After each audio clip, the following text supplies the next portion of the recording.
sur ma chaîne. Comment ça va? Est-ce que vous avez déjà simulé l'orgasme?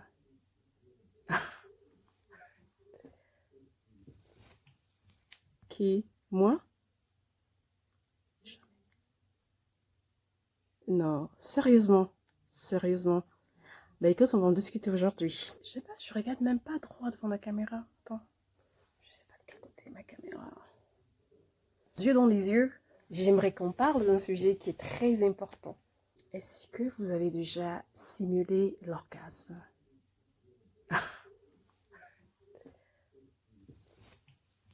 Qui? Moi?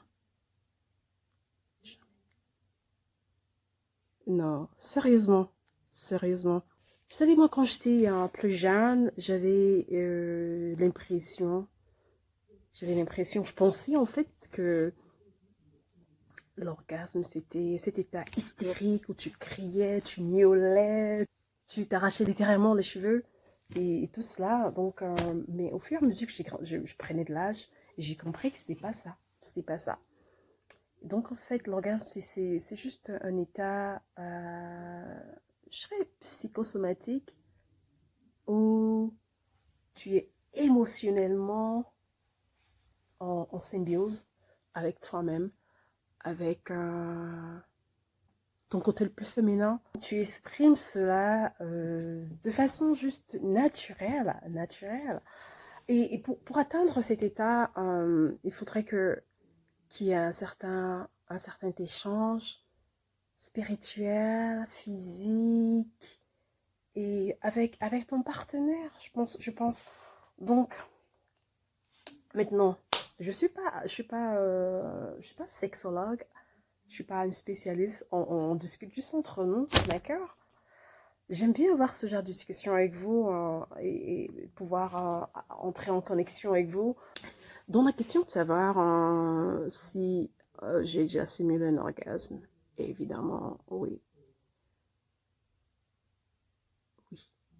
Et tu l'as déjà fait, voyons, à vous. Les raisons pour lesquelles on simule l'orgasme, c'est ça dépend. Ça dépend. La dernière fois que j'ai simulé un orgasme, je n'allais pas dire à mon mari. C'est d'ailleurs pour cette raison que j'ai fait cette vidéo en français. C'est closed caption. Je pense qu'il peut faire la traduction directement. Ben non, c'est pas grave. Bah écoutez, la dernière fois que j'ai simulé, c'était juste parce que j'étais super fatiguée. Je suis super fatiguée.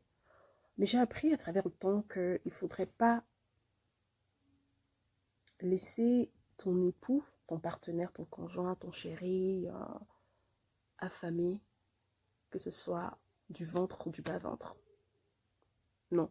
Moi, je pense que quand on est connecté de façon exclusive avec quelqu'un et qu'on est son partenaire et qu'on est dans une relation exclusive, il faudrait quand même faire un effort de satisfaire les besoins.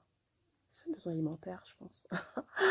C'est un besoin que Dieu a mis à nous. Donc, en tant que son épouse, j'étais super fatiguée, mais le mec, il a...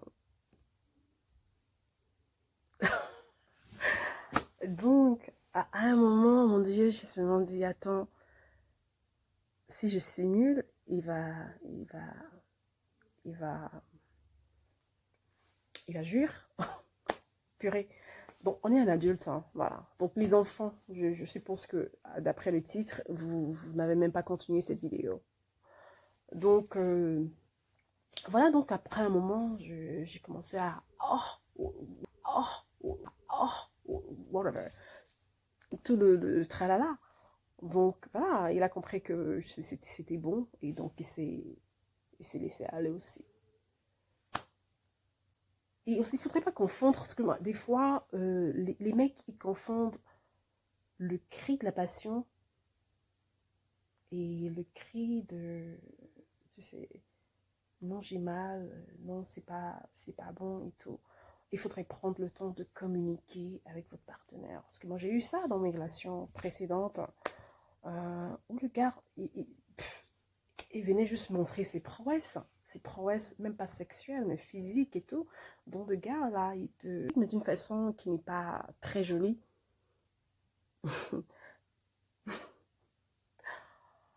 Oh, purée. Et donc, toi, tu es là, whatever. Mais juste, t'as mal, en fait. Et des fois, le gars te met sa main sur ta bouche, t'empêche même de t'exprimer, t'arrêtes je veux dire, attends, c'est pas... Non, non. Donc, à travers le temps, j'ai appris à m'exprimer. Mais non, je suis dans une relation avec mon mari. Donc, moi, quand il commence ces trucs, je dis, oh, babe, non, stop. Non, I don't like it. Simplement. On est arrivé à un niveau où ça fait 8 ans qu'on se connaît, 9 ans, 8 ans, un peu plus de 8 ans. Donc, je suis arrivée à un niveau où je lui dis juste, gars, arrête, c'est pas bon. Non, non, non, j'écris parce que j'ai mal. Non, arrête tes conneries. Et voilà, il faut guider la personne et tout. Donc voilà, pour répondre, faites les commentaires. Arrivez de simuler, pour quelle raison? Et si jamais vous n'êtes pas satisfait pendant l'acte ou une position vous inconforte, comment est-ce que vous en parlez avec votre partenaire? Est-ce que vous en parlez d'ailleurs?